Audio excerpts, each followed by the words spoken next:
ৰাইজবিলাকে আমি অতি সুখী হৈছোঁ যে আজি আমি ৰঙাজানৰ এই ঠাইডোখৰত সদৌ অসম আদিবাসী ছাত্ৰ শিক্ষা আচাৰ চমুকৈ আচাৰ তাৰ যোগেদি যি আজি আয়োজন কৰাইছে উদ্যোগত কৰম উৎসৱ।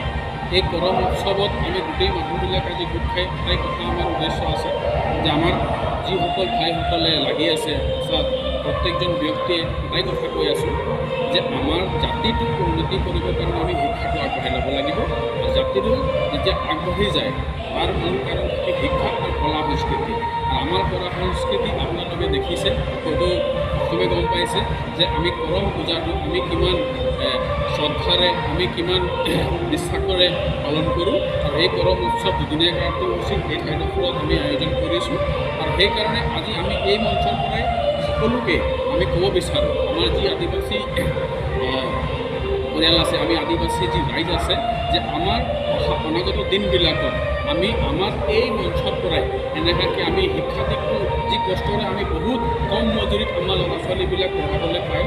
আৰু যেনেকৈ আমাৰ ঘৰখন নচলে, কিন্তু আমাৰ ল'ৰা ছোৱালী আমি শিক্ষা দিশটো আগবঢ়াবৰ কাৰণে নিজৰ ধাৰ লৈ বেলেগৰ পৰা আমি আমাৰ ল'ৰা ছোৱালীবিলাক অতি শীঘ্ৰে আমি ডক্টৰ ইঞ্জিনিয়াৰ বনাই আমাৰ এই জাতিটোক এটা উচ্চ স্থানত লৈ যাম বুলি আমি সকলোৰে আগত কথা দিছোঁ।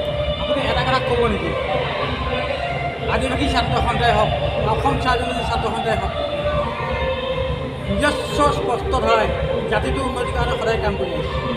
কিন্তু অতি দুখৰ বিষয়, যিসকলে চাহ জনজাতি ছাত্ৰ সন্থাক নেতৃত্ব দিছিল বা আদিবাসী ছাত্ৰ সন্থাক নেতৃত্ব দি আজি ৰাজনৈতিকভাৱে তেওঁলোকে বৰশালী মন্ত্ৰী বিধায়ক হৈছে, জাতিটোৰ কথা তেওঁলোকে কেতিয়াবা চিন্তা কৰা বুলি আমি ভাবোঁ। আমি ভাবোঁ যে আমাৰ কথাবিলাক কি হয়, প্ৰত্যেক বস্তুৰ এটা সময় থাকে আৰু সেই সময়সীমালৈকে আমি কাম কৰিব লাগে। আমি সকলোৱে জ্ঞাত, যেতিয়া পৃথিৱীত পাপ বঢ়িলে তেতিয়া ঈশ্বৰে অৱতাৰ ল'লে, ভগৱানে অৱতাৰ ল'লে। তো প্ৰত্যেক বস্তুৰ সময় থাকে।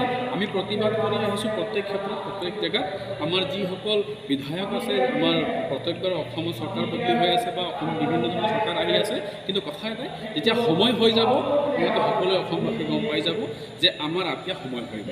আৰু আমাৰ ল'ৰা ছোৱালীবিলাক অতি শীঘ্ৰে কোনোবা আমি যেতিয়া প্ৰতিবাদ কৰি থাকোঁ, আমি বাৰু লাগি থাকোঁ, সেই বস্তুৰ ফলটো আমি পোৱা যাম বুলি আমাৰ এই বিশ্বাসটো আছে। আৰু যেতিয়া আমাৰ এই চৰকাৰখনে আহিছে, আমি বিশ্বাস ৰাখিছোঁ এই চৰকাৰৰ যোগেদি আমাৰ বহু কাম হ'ব। দেখা গ'ল যে বন্ধৰ দিন ঘোষণা কৰিলে যদিও আপোনালোকে চাহ শ্ৰমিকৰ যিটো মজুৰি সেইটো কৰ্তন কৰা নহয়। সেইটো অলপ আলোচনা কৰা বিষয়, যিহেতুকে চৰকাৰৰ